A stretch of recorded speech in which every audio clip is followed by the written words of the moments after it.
What's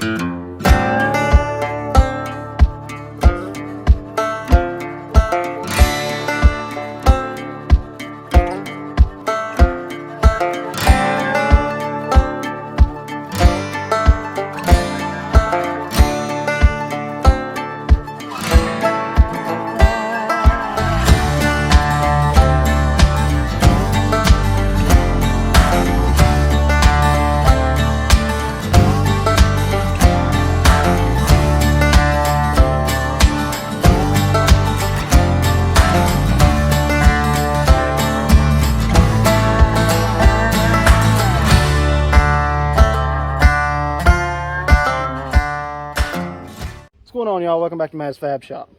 Today's video is going to be quite a bit different than what we normally do, but I think y'all might enjoy it. It's basically just going to be an update about what's been going on around the shop and, you know, things that have been going on, this, that, and the other. And the main reason why we're here, though, is this right here. But we'll get to that here in a minute. So basically what I wanted to do was just a little shop update video. You know, I've got several things going on, but it seems like I'm just spinning my wheels, this, that, and the other. Been working on the F250 a little bit here and there. Haven't really touched on the 150 or the bikes. We did do a big shop cleanup, and I'm going to show y'all that here shortly. And my wife is actually due with my son tomorrow, the 10th, and I'm actually trying to get this video done and edited. That way y'all can see it tonight, which is Saturday the 9th today. But we're going to go ahead and show y'all what's going on with the Explorer. So this is it, y'all. This is a 1993 Ford Explorer XLT package. It supposedly has 29,000 original miles. That is what was on the title when we done the paperwork last weekend. And I don't know, it's in pretty good shape. It could be 29,000, but there's quite a few things that are making me believe it's 128,000. Or 29,000, I'm sorry. And I'll show you why I might think it's 129. So if you look at the odometer right here, I can't see it because the needle's in the way, but it's only a 5-digit speedometer, and that white one there, y'all probably know, that's just tenths.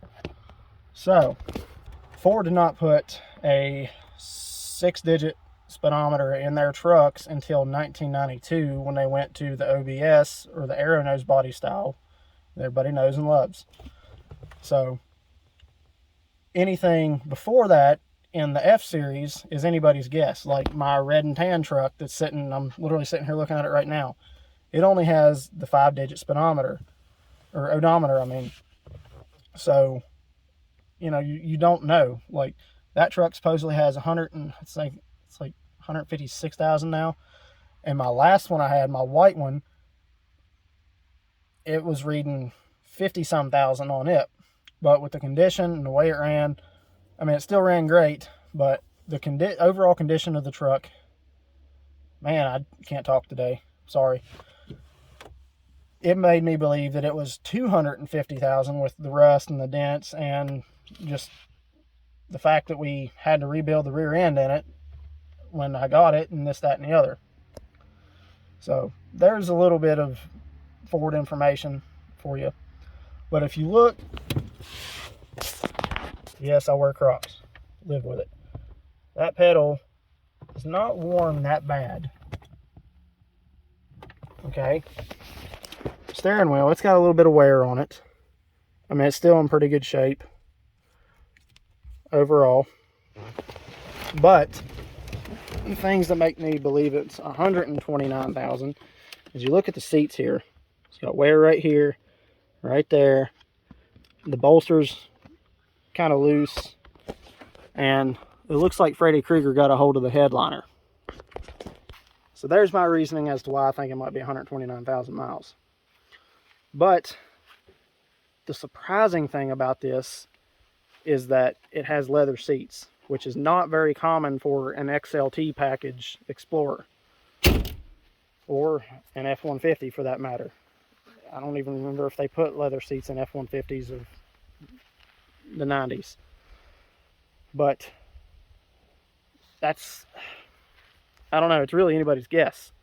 We're going to do a walk around. I'm going to show y'all what this thing's all about here. So from just first initial look, it's pretty solid. Okay, it does have a couple rust spots here and there.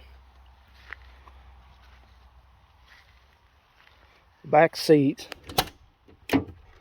is in really good shape, of course, because they never get used really. I mean, the door panels are near perfect on all doors. Here's that first rust spot. It's just bubbling up a little bit. And I noticed, you know, I did the check here. It sounds pretty solid. All right, makes you think there's Bondo in it. But if you look, you can see the different, how the paint's a different color. So this quarter has definitely been worked before, but we don't know what happened to it. Some people say, oh, you could do a Carfax on it. It's like, yeah, I could, but here's the thing about Carfax. Carfaxes only have what's been reported on it. So the first owner could have had, you know, very meticulous maintenance logs and this, that, and the other on that vehicle. And everything could have been reported to Carfax whenever it was being serviced somewhere or what have you. And then the second owner could have not done anything, like any maintenance records whatsoever. So you could have, you know, say the first owner got rid of it at 50,000 miles, and then the second owner had it up until, we'll just say 120,000 miles. And they didn't record any maintenance. And then your third owner had it for the other 9,000 miles and started, you know, relogging everything that was done to it in the time period that they owned it. So it could help, but it's also not the most accurate way to find out what's been going on with a vehicle. But now we're looking at the hatch here, and a lot of times these Explorers, they'll rot out along this edge all the way across the bottom. We'll open it up here, and y'all can see there is no rot of any kind along this edge here, which is very surprising. The cargo area, it's in really good shape. There's a couple scratches in, you know, the plastics, but overall, I mean, there's nothing wrong with it. Even the shocks on the glass are still good, which is something that often goes on these. The latch does need to be adjusted for the hatch, but that's something we'll worry about later. And the other rust spot that I was telling you about is right here. It's a common spot, and it looks to me like that's where the dog leg starts, where it's going, so that shouldn't be too hard to fix. But overall, this thing is in really good shape to be 29 years old. And you know, it's got some scratches and stuff on it. I didn't shut that door good enough. But it's just in all around good shape. So now we're looking underneath it, and if you look, it's still got some of the undercoating from the factory on the frame. And the floor pans and everything in here is just great. Like, I haven't seen any rust spots other than on the body. One common problem with these Explorers is your front spring hanger, they like to rot out. If you look right here, this one's a little flaky, but it's still overall in pretty good shape. And you know, your rear shackles, of course, let me get in here for y'all. Rear shackles, they like to rust out. But all those are easy parts to replace. You know, the front one, you just grind a couple rivets out of the frame. I think it's 1 or 2 bolts, and it comes right out. And the rear shackles, they're nothing. Which those are going to get replaced anyway, because I'm going to show y'all something.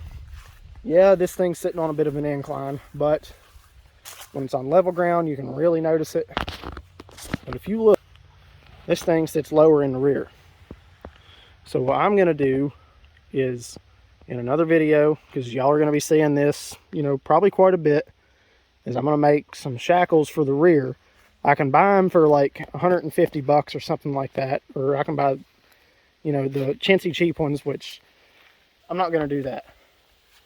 I've built shackles before, actually for an Explorer my dad had, because they rotted out and they work great. So why spend the money when you've already got the material and the tools to build them yourself? But we're going to jump down here onto the front end and show you what's up. Yes, the cat tag is necessary. And yes, that's hot pink. So what we got right here is a Dana 35 twin traction beam axle. And this was Ford's take on independent front suspension. So they introduced this to the Ford F-Series in 1980, and the Rangers and Bronco 2s when they came out in 1983, if I remember. Yeah, I think that's the year that they came out. But a lot of people like to talk trash on these, and they like to dog them. But the thing about a twin traction beam is it rides better. It works very well off-road. And that's what all these trophy trucks and, you know, Baja trucks run, because of the travel you can get with these suspensions. And the reason why people knock these, probably going to get some hate for this, but the reason they get knocked all the time and people say, oh, they're junk, they're trash, is because they don't maintain them, okay? There's more moving parts. There's, you know, the axle pivot brackets themselves, you got to, you know, keep a watch on them, make sure that they don't crack if you're really beating on them. That's a very common problem, and when you lift them, the issue is that those brackets can tear. Okay. This all goes back to maintaining your vehicle.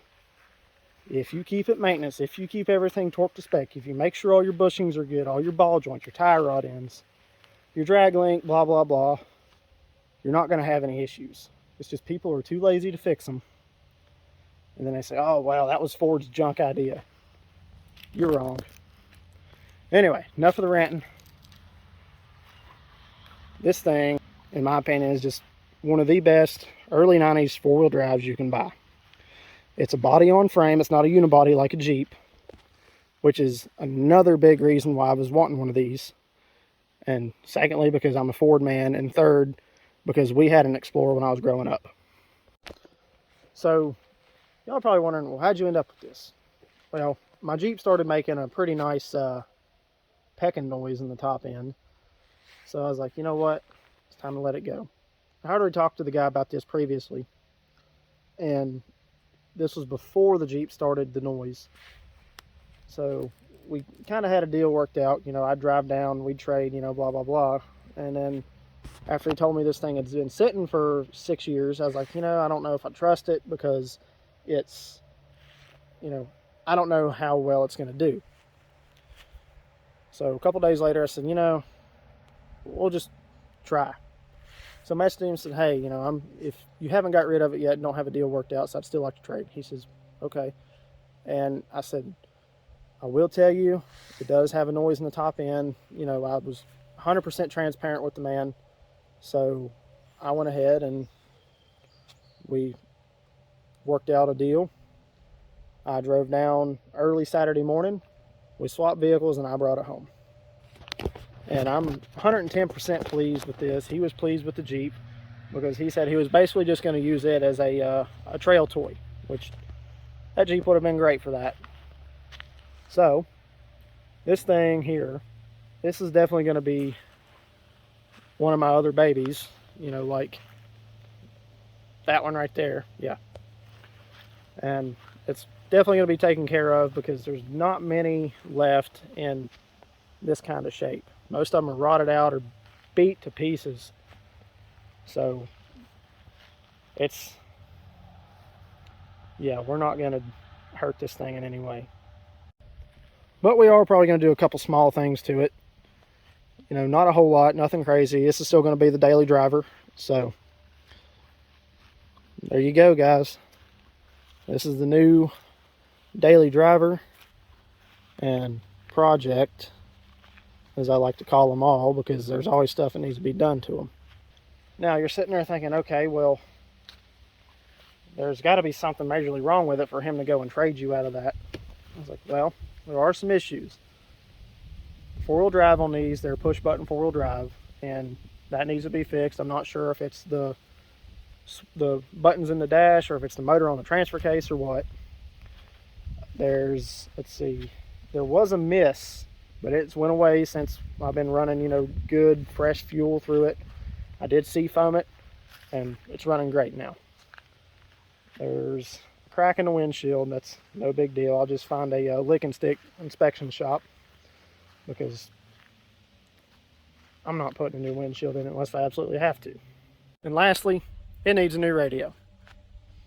It's not that big of a deal. I've been using my Bluetooth speaker. You know, it works just fine until I get one put in it.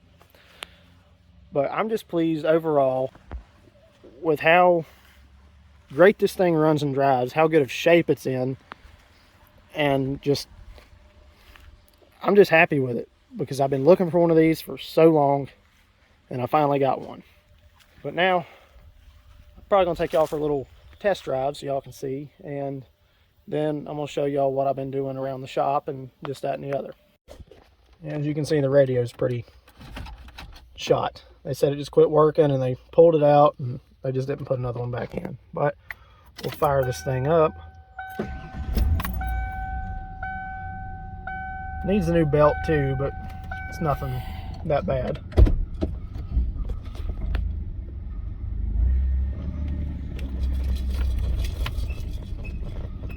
A few squeaks, few rattles, but that's going to be common for a 29-year-old vehicle. Oh yeah, and the fuel gauge doesn't work. That's the other thing. But see, it's all small stuff. It's nothing that's detrimental to the way the vehicle operates. You know, I feel like I've done pretty good on it so far. So, well, there goes my water. That's cold. Let's take this thing down the road.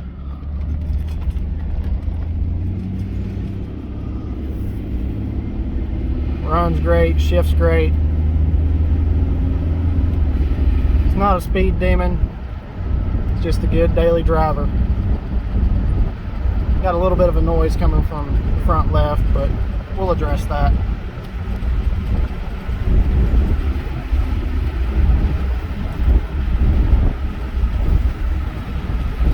Go ahead and unleash all 150 horsepower, or that equals out to about 230 llama thrusts.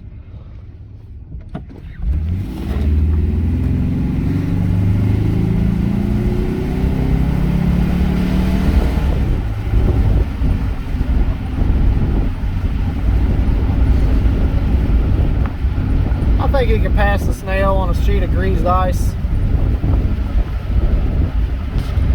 But yeah, overall, this thing runs pretty great.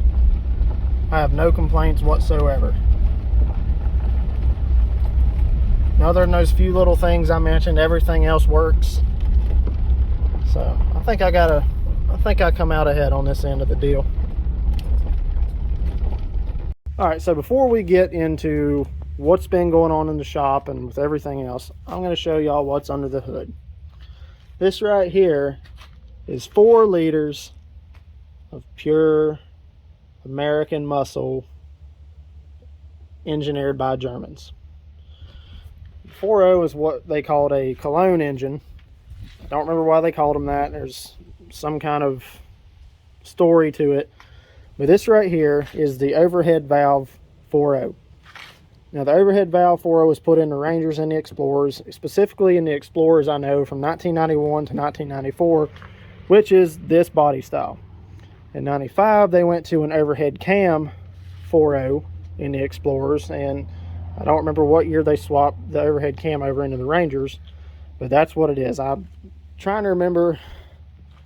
I want to say the horsepower rating was somewhere around 150 horsepower. You know I kind of threw that out there earlier, but that's it. These things, they are very great engines. They're not very problematic at all, but just like anything else, you got to keep it maintained and it'll last you forever. So now we're going to jump into the shop. I'm going to show y'all what I've done. All right, so one of the biggest things I wanted to show y'all is the shop. And here we go. Y'all might notice it looks a lot different in here now. That's because we finally got all this stuff that was in this back corner completely out. And I got toolboxes moved from here to there. Got these racks that were up front, originally right there. They're over here now. Got a place for all the paint, fluids, blah, blah, blah. And I have a lot more room to work. So my plan is to use the bay, this bay right here, the one I'm in with, you know, all the auto stuffs, as my mechanics bay, I guess you would say. And this one over here, the one that I've been working in for the past year and a half, year, whatever it is going to be the weld and fabrication area, whatever. And if I need to, I can still throw a vehicle in here, do some work to it. I've got this sheet of pegboard. It's going to go up right there. And this camera lens makes my arm look super lanky. It's kind of weird, but whatever. Yeah, I'm just happy that everything is pretty much coming together now. Still like to get a lot of this stuff moved out of the way, and we got quite a bit of stuff hung up over here, as y'all can see. This right here is actually something that I've been working on for one of the videos, and I'll touch more on that here just in just a second. But like I say, and I haven't really done much to any of the vehicles. I've been working on Scarlet a little bit, doing some cosmetic stuff to it. Which reminds me, over here is one of the things that is going on it soon. So there's the billet grill, and I just stuck this on there and painted it real quick just to see how it would look. But we'll go over here and talk about that in a second. But since I was talking about Scarlet, this is what I got going on here. Done a little bit of work to the roof, sanded it down, painted it. I got to do the A-pillars next, and got to fill these holes in. They're getting welded back in, so I'm going to make sure all this is good and covered, blah, blah, blah. And, you know, I just touched on the billet grill. Probably going to take this off and leave it off whenever I do that, but we'll cross that bridge when we get to it. All right, the green truck. I have not ordered any parts for it yet. I still got to get the fuel sending unit, and I've got to get the fuel return line or make one, and probably still I haven't even looked for a wiring harness yet, so that's got to be done. And the bikes, I haven't done anything with them. Let me adjust this camera. But this one here is the one that's been running, and it was running great, and then it acted like it just fall on its face. So I haven't figured out if it's a spark issue or a fuel issue, but got to do something with that. And then this one here I haven't even messed with it since the last time y'all saw it. But that's pretty much it. There's not a whole lot going on at the moment. As far as posting videos, I'm not sure how that's going to work out, because I know I'm going to be pretty tied up with my little one here and helping out this, that, and the other. And like I said earlier, so I'm pretty much just going to be focused on, you know, my family instead of, you know, making content. So there might be, you know, a bye week where I don't get to post or something like that, but there's still going to be videos coming, so y'all don't worry. But I guess that's a wrap on this one, y'all. I hope y'all enjoyed this little update type deal, and hope y'all enjoyed seeing the Explorer. So y'all do me a favor, drop a comment, like, subscribe, share. Y'all know the drill. Till then, y'all have a good one. We'll see you next time.